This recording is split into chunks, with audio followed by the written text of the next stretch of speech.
argiti jedha. Kanaaf abbaan shaashoo yoo dhufu akka laayyootti sa'inaa. Abbaan shaashoo yoo dhufu akkuma isa duraatti sa'inaa. Kabajaa fi ulfinaan gunnaa fi aangoodhaan ni dhufa. Kanaaf tokkoffaa Tasaloonkee boqonnaa 4 lakkoofsa 16 irratti Mikaa'el akkamiin akka faaggaa afuufu kan nutti himu. Kan dhufu mootiidha. Faaggaatu afuufama.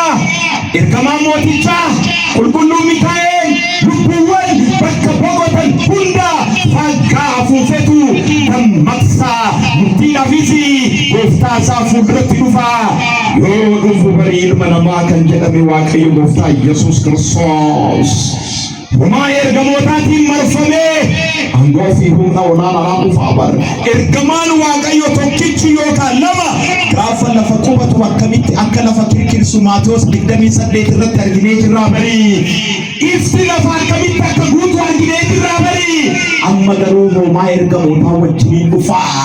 Lafti akkamitti sabaatti, namni akkamitti isa ilaalaa, uummanni akkamitti isa fuulduratti dhiyaataa. Wayyoo yaa guyyaa sanaa, wayyoo yaa yeroo sanaa, wayyoo yaa boo'icha gaafasii, wayyoo yaa gadda gaafasii, wayyoo yaa gaabbii gaafasii. Garuu gaabbii gatii hin qabne, garuu gadda gatii hin qabne, garuu imimmaan gatii hin qabne. Imimmaan yeroo isaa malee harcee. Wayyoo yaa qubachiniin na gaafasii otoo akkana godhee jiraadhee maaloo tonnee mi'a jiraadhee yaa jechuu gaafasii. Garuu waa takka bu'aa kan hin qabne. Lammaffaa abbaan shaashoo fardaadii yaabbatee dhufuun isaa dhugoomina isaa agarsiisa. Inni abbaa dhugoominaati. Inni abbaa haqaati. Sobni dharri isa biratti iddoo hin qabu. Sababa kanaan qulqulluun Phaawulos maal jedhaanii tokkoffaa Qorontos boqonnaa 1:30 irratti isumaan qajeeltota taanee Waaqayyoof qulqulloofnee ni furamna jedha. Isaas dhugoota taanaa jechuudha. Abbaan shaashoo fardaadii yaabbachuun isaa wanni dukkanni wanni dhoksaadhaan raawwatamu wanni isa jala ba'uu fi miliquu akka jirre agarsiisa. Fardaadii yaabbatee jira, hundi isa fuulduratti qullaa isaa dhiyaata. Fardaadii yaabbatee jira, wanni sammuu dhokseetoo isa jalaa ba'uu danda'u hin jiru. Wanni saayinsii fi teeknooloojiidhaan fayyadamtanii too isa jalaa baasuu dandeessan hin jiru. Dhugoominni eenyummaa isaatii. Abbaan shaashoo akkaataa kanaa dhufa. Sadeessoo fardaadii yaabbatee dhufuun isaa maal agarsiisa? Gaafii jedhuu fi hundi xumuramuu isaa agarsiisa. Innoo Yohaannis 19:30 irratti xumurame jedheera. Kana booda mankararri hin jiru xumurame. Kana booda bu'aa ba'iin hin jiru xumurame. Kana booda gidirfamuun hin jiru xumurame. Yeroon boqonnaa barri dhufaa kabajamtoota maatii Waaqayyoo. Yeroon haaratti galfatu ni dhufaa bari. Addunyaan tun akkuma nuti keessatti fuffiseetanii rakkoon akkanumatti fuffiseetanii yeroo misirroon keenya bari uffee nu jechisiisu bari dhufaa bari. Yeroon inni iddoo itti nu qopheessetti galleetoo galataaf beekuudhaan gammachuu hafuura waatiin itti jiraannu bari ni dhufaa. Samiif dachiin barni dabartii hundi ni xumurama. Kanaaf cubbuun of jedhee yoo agartan irrifatina. Suufonni of jedhanii yoo argitan irrifatina. Hafuurri xuraa'anii hojii isaatiin addunyaa kana dhaalee yoo agartanii irrifatina. Bakki dharaa akkuma maqaasaa bakka dharaati. Bakki dharaa akkuma maqaasaa bakka darbu. Bakki dharaa akkuma maqaasaa bakka irraanfatamu bakka dagatamu. Kan hin dagatamne mootummaa Waaqayyoo kan abbaan shaashoo nu dhaalchisuudha. Ammas yeroon dhiifamaas ni xumurama. Waa hundi akkuma garbamitti ta'u. Yeroon dhiifamaa ni xumurama. Yeroo Waaqni waa hunda irratti nu darbe ni xumurama. Yeroon adabbii ni dhufa. Yeroon alangeessaa gadi baasu ni dhufa. Abbaan alangaa gooftaan Yesuus Kiristoos hundaafiyyuu murtii yemmuu itti laatu ni dhufa. Jarana dhiifama kana agartanii of hin dagatina. arjummaa isaatiin of hin dagatinaa jirana.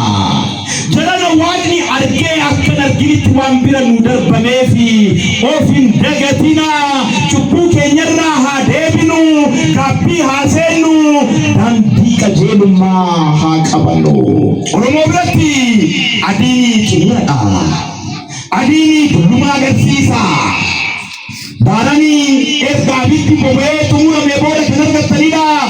Harrini ilmi namaa umurii ummaatirra jiraachuusaa kan agarsiisudha. Kanaaf adiin Oromoo biratti xumuradha. Akkuma kitaaba qulqulluu irratti abbaan shaashoo farda adii yaabbatee waa hunda xumuruudhaaf dhufuusaa hubanne, aadaa Oromoo keessattis adiin xumura waa hundaati. Gurraachi olaantummaa waaqaa agarsiisa. Diimaan immoo ga'oomuu yookaan bilchaachuu agarsiisa. Adiin waa hundi akka xumurame nutti agarsiisa. Kanaaf guyyaa har'aa torbee tulluu ejersaa jennee guyyaa moggaasne kanatti dammaqiinsa horannee gara qe'ee keenyaa galuu qabna. Dammaqiinsa gaaffii, dammaqiinsa deebi'uu, dammaqiinsa maataaf dhiifama Waaqayyo gaafachuu keessa jiraachuun nu barbaachisa. Mul'ata Yohaannis boqonnaa 19 lakkoofsa 11 irraa eegaltanii yoo laaltanii abbaa shaashootiif qulqulluun Yohaannis maqaa adda addaa laafeefii jira. Maal jedhaanii? tokkoffaa amanamaa jedhaani. Ana waliin jirtu abbaan shaashoo amanamaadha. Har'a fira ta'ee boru alagaa kan isinitti ta'uu miti. Har'a fuula ifee boru fuula kan isinitti gurraacha'uu miti. Har'a si waliin an jira jedhee booddee ammoo kan isin dagatuu miti. Dhufuun isaa amanamaadha. Murtiin isaa amanamaadha. Mootummaan isaa amanamaadha. Firdiin isaa ni hafa jettaniitoo yoo yaaddan dogoggortaniitu abbaan shaashoo jecha isaaf amanamaadha. Gocha isaaf amanamaadha. Waa'ee abbaasaa Waaqayyo kan inni dubbates amanamaadha. Eenyuyyuu Waaqayyo kan argeen jiru ilma isaa tokkichatu isa seenesse malee bu'uura jedhee qulqulluun Yohaannis waa'ee abbaaf hafuura isaa ni nutti dubbate, ni nu barsiise hundi amanamaadha. Sababa kanaan qulqulluun Yohaannis mul'ata Yohaannis boqonnaa 1 lakkoofsa 5 irratti ragaa amanamaa Yesuus Kiristoos irraa kennaa fi nagaan isin faana haa ta'u jedha. Kennaaf nagaan eenyurraa? Ragaa amanamaa kan ta'e Yesuus Kiristoos irraa. Kanaaf waa takka shakkinaa dhufiinsi isaa waan hafuu miti. Waa takka shakkinaa murtiin isaa waan hafuu miti. Waa takka shakkaminaa hin shakkinaa. Dhugootaaf badhaasa laachuun isaa waan hafuu miti. Cubbamootaaf adabbii laachuun isaa waan hafuu miti. Waa takka shakkinaa iddoo nu qopheessuuf adeemuun isaa dhugaadha, mirkanadha. Mirkanadha. Waa takka shakkinaa jireenya bara baraa wanni jiru inuma jira dhugaadha. Waa takka shakkinaa akkuma bakki dharaa jiru bakki dhugaas ni jira. Akkuma bakki sobaa jiru bakki haqaas ni jira. Akkuma bakki waa hundi itti darbu jiru bakki waa hundi itti dabarre bara barummaani ni jira. Kanaaf ragaan amanamaan keenya Gooftaa Yesuus Kiristoosidha. Lammeessoo abbaa dhugaa jedhani mul'ata Yohaannis irratti abbaan shaashootii gartanii. Kanaaf farda shaashoo yaabbatee dhufe dhugaa biratti hundi qullaasaa jira. Dhugaa jala homtuu dhokachuu hin danda'u. Dhugaan gumurree miti. Dhugaan ifa galaadha. Dhugaan murtiin kiyya kana yookaan sana jettanii adda baasuu itti dandeessanidha. Kanaaf abbaa dhugaa jedhani. Abbaa dhugaa irra dibaa kan hin qabne. Abbaa dhugaa fakkeessaa kan hin qabne. Abbaa dhugaa uffata bareechitanii kan isan goyyoomsine. Abbaa dhugaa afaan mimmi'ooftanii kan isan goyyoomsine. Abbaa dhugaa gosaaf balbalaan kan isan goyyoomsine. Abbaa dhugaa aangoodhaan kan isan goyyoomsine. Abbaa dhugaa maallaqaan kan isan goyyoomsine. Abbaa dhugaa matta'aan kan isan murteessisne. Abbaa dhugaa dhugaan isaa kan hin cabne kan hin dhangalaane. Abbaa dhugaa. Kanafi Boromo, Daniel Akadikari, Niapaduante, Ilmisamu Bawante, Paduga, Kumayari Kitabi Kulu, Sabnike Yesi, Sugani, Muakati, Kanadetu Maletula, Ugarat Bachum, Abbasat Bachura, Ugati Kosuna, Abbasat Kosuna. Duga, Dukanesun, Duga, Oksun, Duga, Walgun. Abba Duga kanet Kosuna. Abba Kufat Malay Bari Majalat Rukutani. Abba Jupa Malay Majalat Rukutani. Kafa Batu Fatani. Mali to free Kenya. Dugan wanu Majmu unit to Fakatu Bar. Hajinu wanu Mutesu and no unit to Fakatu. Wangala Tetani. Dugan Wangala Tevi, Hinjitu.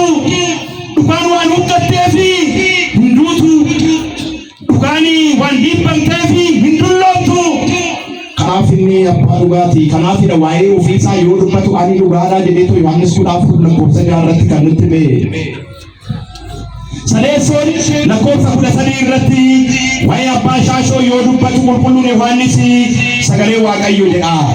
In Jechela, you can know Sagaleja, Jechayo Yetan, Jechawakayo, Ngele Yohannes Pugona to Pula Kopsa Puratinara, Branduse, Jechatu.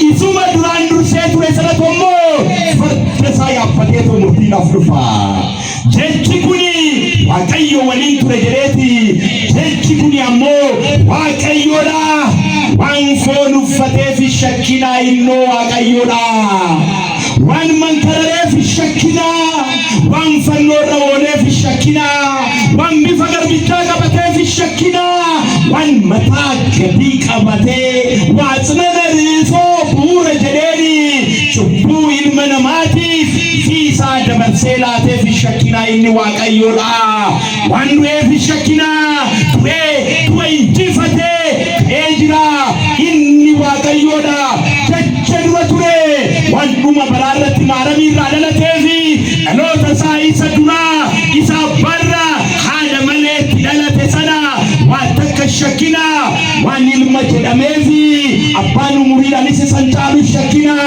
Lamanu, Kitada, Sadanu, Barisani, Humnisani, Angonsani, Aitan Sani, Tokola Kanaf, Shakina, Afrafa, Akana and the Kosa Pasadi Ratamas Kuluni Wanis, Apasha Shoti. In Nijera, Fadadi Abateto, Mutesuna Kanufukuni, Moti Motota, Ufta, Uftota, Motina Mo, Mutina Bekama, Motin Frida Bekama, Alan Gesati, Mutesuna Bekama, Moti Motota Yoto, Ragana Toku Barbado, Ragana Barbada Setani, Barbado, Ragana Barbada Setani, in Barbado, Raga Expertio Canamo, Raga Ogesa Barbada Setani, in Barbado, in Kofa Sakada, Akara Kumpulu Paulos, Tokofa Timotos, Tokonaja, La Cosa Purasanirati, Kofa Sabucha Kante, Ganani Fulfilis Avato, Kofa Sabucha Kante, Moti, Moto Tavi, Costa, Costa Jedani, Gostolin, Kunda Chikana Rajuru, Kunda Yukan Chalu, Gofano, Kabno Tokofada, Inni, Abashasho, Ilmawaga, Ilmamarami, Gosta, Jesus, Christosida, Bajni Fulfini Magasa Tifato, Inala, Moti Hedu to the Chikana Rajura, San Hunda Yukanoganu, Jesus Kofada, in Kofasa Gofta, in Kofasa Moti, in Kofasa Danda, in Kofasa Atinya Kanube, in Kofasa Kaha, Hafi Oromon Wakasati Tokite back, you know. Kofasa Tokite Kandirat, Grumo, Kite Gonkawani, Garumo, Gonkota Hunda Kanchalu, Garumo, Najes, Garumo Kankas, Garumo Kanex, Garumo Kambadas, Ajeso Kaso, Tenso Padaso, Kanjelame, Waka Tokite. Gurach Garagarba, Nemo Garatlina, Emo Garan, Nani Kanjelum Kuni, moototaa jedhamee ibsamee jira.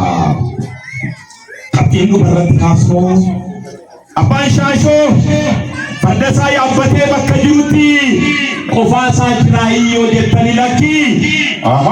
Misirroon amaamota malee deemaaree loojii jirtu. Misirroon qofaa isaan deemu garam dhufaa jira. Gara misirritti mana kiristaanaatti dhufaa jira kaa. Akkam ishee sassaabachuudhaaf kaa maal jedheeni misirrittiin miinjoleen gaafa misirroon isaanii isaan biraa fudhatame ni soomu bu'uura jedheeni manni kiristaanaa soomaa fi kadhannaadhaa sagadaan isa eegaa jirti bar qulqullinaan misirritti mudoon qabne taatee seexanaaf otoon bitamini isumaaf qofa amanamtee otoon sagaagalini amantiidhaan chaappeffamtee bar isa eegaa jirti. Kanaaf maal gochuudhaaf dhufaree hamaamonni misirritti isaa fudhachuudhaaf hamaamonni kan dhufu bar ayyaana dabra zayitii jennee yoo kabajnu ayyaana tulluu ejersaa jennee yoo kabajnu akka misirrittiitti qophaa'aa jirra. Uffata afuurawaa bitachaa jirra. Urgooftuu afuurawaa bitachaa jirra. Hojii afuurawaatiin chaappeffamaa jirra. Kaabbiidhaan isa eegaa jirra. Akka misirrittiitti qulqullinaan isa eegaa jirra moo sagaagallee jirra? Misirricha irraanfannee dhiira biraa waliin utaalaa jirra moo misirroo keenya eegaa jirra? Inni ni dhufa abbaan shaashoo eenyu wajjin hojjettanii qulqulloota wajjiniin galanii ulfinni isaaf haa ta'u. Duratti ergamoota waaqayyoo wajjin ni dhufa jedheera. Isaaniin alammoo dhugoonni isa waliin dhugoomina fardaadii yaabbatanii too dhufanii ni jiru. Akkana jedha qulqulluun Yohaannis loltoonni waaqa keessaa ammoo fardeen adaadirra taa'anii isa duukaa bu'anii jedha. Na wajji jirtuun keessan loltoota eessati kan waaqa keessaa maal godhu akkuma isaa farda adaadii yaabbatanii hamaamota kana duukaa misirritti fudhachuudhaaf dhufu. Dhugumatti nuti warra carroomne kabajaaf ulfinaan nu sassaabachuudhaaf dhufaa warra. Dhugumatti nuyi warra carroomne safuudhaan nu sassaabachuudhaaf dhufaa warra. Dhugumatti nuyi warra carroomne sirnaan nu sassaabachuudhaaf dhufaa bari. Jarana misirrittiin gooftuu ishee misirrittiin zayita ishee dibata ishee qopheeffatteetu eeguu akka qabdu kanarraa barachuun ni barbaachisa. Misirrittiin mana kiristaanaa jedhamtee Efesoon boqonnaa 5:13 irratti akkana akka gootu itti himamee jira qulqulluu Phaawulosiin. Meeshaa waraanaa waaqayyoo uffadhaayi. Misirrittiin meeshaa waraanaa uffattee eeguu qabdi. Inni siidhaaf dhufaa hagasitti diiyaabiloosiin hafuura waan ofirraa waraanaa eeguu qabnaa bari. Addunyaan kun bara addunyaa waraanaa hafuura waatii bari. Addunyaa jibbaa wajjin itti wal lolleedha bari. Addunyaa dubbuu wajjin itti wal lolleedha. Addunyaa hinaaffaa wajjin addunyaa sagaagalummaa wajjin addunyaa hojiiwwan hafuura turaa garaagarummaa sanyummaa wajjin itti wal lolleedha bari. Waraana keessa jirra. Meeshaan waraana keenyaa maalidha? Qawwee miti. Meeshaan waraana keenyaa jaalaladha. Meeshaan waraana keenyaa misirroo kanadha. Meeshaan waraana keenyaa sagalee isaati. Meeshaan waraana keenyaa gaabbii galuudha kanadha. Kan hayyoonni mana kiristaanaa ibsanii rana deebi'ee waltajjii kanarratti kana kaasee manni kiristaanaa dachii kanarraa amma jirtu mana kiristaanaa qabsoorra yookaan waraanarra jirtudha. The Militant Church waraanicha yoo injifanne qofadha kan badhaasaa argata. Waraanicha yoo xumure qofadha kannicha yoo xumure qofadha medaaliyaa kan fudhannu. Kanaaf qulqulluun Phaawulos kan jedhe kannaa koo xumureeraa jedhe. Kana dubbachuudhaan nu haala qabsiisu waaqayyooni. Amantii koo eegee jira jedhe. Kana booda maaltu na eeggata gaaffii jedhuufi gonfoo dhugoominaatu na eega jedha. Gonfoo dhugoominaa gonfoo qajeelummaa kana ofirra kaa'uudhaaf kannicha kaachuu barbaachisaadha. Bu'aa bahiin jibbinaa qorumsoota jibbinaa kadhannaan dadhabbii nurratti fe'uun jibbinaa soomni beela nutti fiduun jibbinaa sagaduun dadhabbii nurratti fe'uun jibbinaa danda'a. Maal keessa jirra? Qabsuura keessa jirra kaa. Waraana keessa jirra kaa. Maallaqa keessan baastanii rakkataadhaaf kennuun dhuguma nama hiyyoomsa. Garuu immoo qabsuura keessa jirra kaa. Argaa jirtu. Jaalala namaa laachuun dhuguma nama dhukkubsa. Cubbuu namaatiif dhiifama laachuun dhuguma nama dhukkubsa. Garuu immoo qabsuurri keenya kanadha. Akkaataa kanaan abbaa shaashoo amanamneetoo ergamoota qulqulloota isaa waliin dhufu yoo eegne inni immoo mootummaa isaa nu dhaalchisuu fi qophiidha. Buraa bulaa deebanaa. Ididiyaadha galanni keenya ulfina isaatiif kaanee hundi